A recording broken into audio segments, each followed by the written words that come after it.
नमस्कार प्रणाम सभी भोजपुरिया श्रोतागढ़ के हम राजकुमार सिंह कोटि कोटि प्रणाम करतानी, आशीर्वाद कामना करतानी।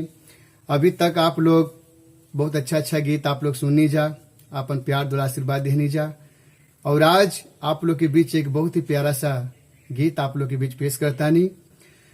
आप लोग जरूर सुनी जा। एगो पत्नी अपना पति देव के और देवर जी के बहुत बखान करता रही।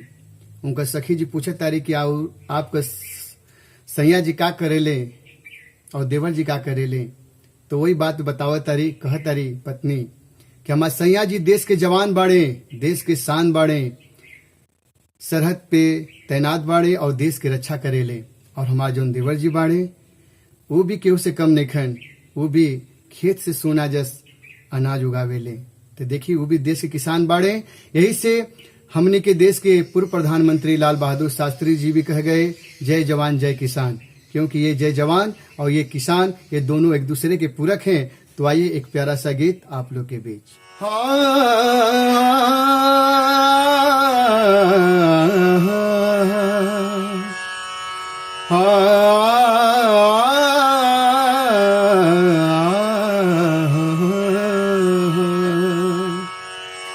किसी को अपने धन से मोहब्बत है, किसी को अपने दुल्हन से मोहब्बत है। और एक सिपाही से पूछो ए मेरे भाई,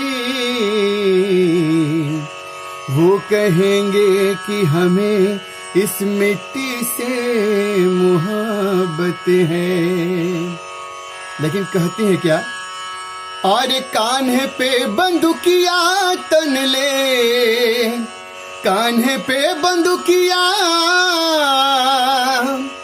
और कान्हे पे बंदूकिया हरवा, और छेला जवान रे, बलमा सिपहिया मोरा देवरा किसान रे, बलमा सिपहिया मोरा देवरा किसान रे।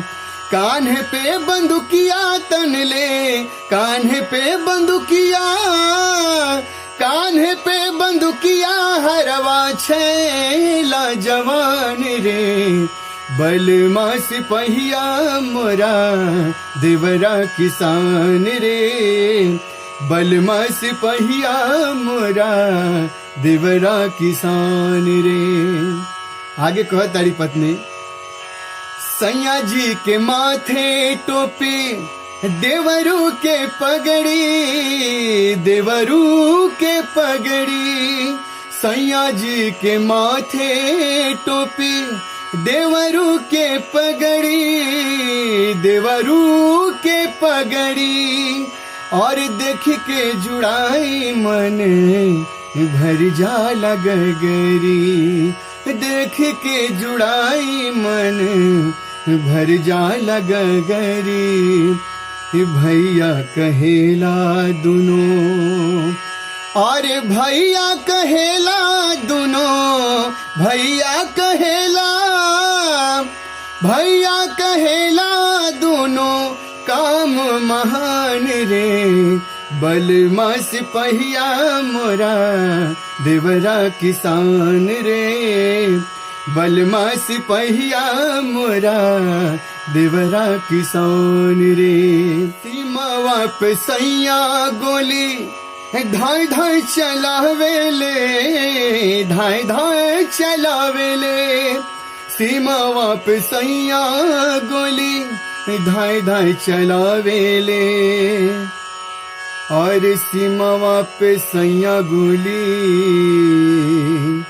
और धाय धाय चलावेले, सीमावा पे सैया गोली धाय धाय चलावेले, धाय धाय चलावेले। सोना से अनाज देवरू खेत में उगावेले, सोना जैसे अनाज देवरू खेत में उगावेले।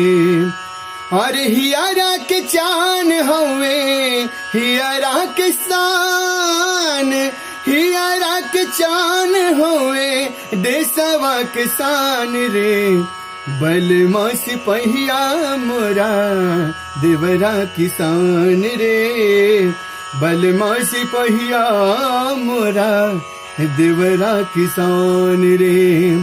कान्हे पे बंदुकिया हरवा, कान्हे पे बंदुकिया, कान्हे पे बंदुकिया हरवा छैला जवान रे, बलमा सिपहिया मोरा देवरा किसान रे, बलमा सिपहिया मोरा देवरा किसान रे, बलमा सिपहिया मोरा देवरा किसान रे, बलमा सिपहिया मोरा देवरा किसान रे। बहुत बहुत धन्यवाद। ये गीत अगर आप लोग को अच्छा लगे तो आप लोग हमारे YouTube channel Rajkumar Singh singer को सब्सक्राइब करें, लाइक करें, शेयर करें और कमेंट करना ना भूलें। बहुत बहुत धन्यवाद।